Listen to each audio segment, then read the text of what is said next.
already আমাদের প্রধানমন্ত্রী has been very kind যে there is a lack of human resources to actually work in these hospitals.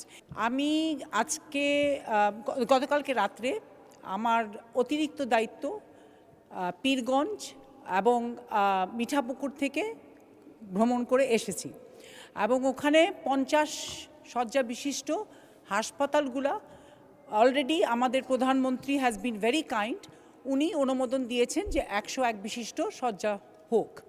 তবে এখানে প্রশ্ন যেটা রয়ে যাচ্ছে যে আমি আমাদের মন্ত্রী মহোদয়কে জিজ্ঞেস করতে চাই যে there is a lack of human resources to actually work in these hospitals. এখানে কি কোনো উদ্যোগ নেওয়া যায় যে এই যে আমাদের যে এত বেকারত্ব রয়েছে আমাদের এলাকাগুলোতে, ওখানে কি এই ইয়াং ফোর্সকে আমরা কোনো ট্রেনিং দিতে পারি যে অক্সিলারি ফোর্স হয়ে তারা এসব হাসপাতালে কাজ করতে পারবে? আপনাকে ধন্যবাদ মাননীয় স্পিকার। ধন্যবাদ মাননীয় সদস্য। Honourable minister please. Honorable Speaker, no doubt there is a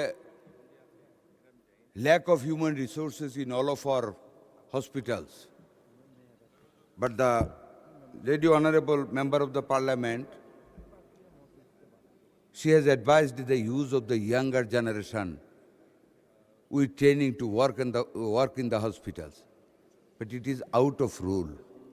We cannot engage the younger people to serve in the hospital without giving them the job in the proper way. Younger generationের জন্য আমরা 1 লক্ষ কর্মী নিয়োগ করতে যাচ্ছি, স্বাস্থ্যকর্মী, যার মধ্যে 80,000 will be women. Those who will be midwifer, caregiver and technician.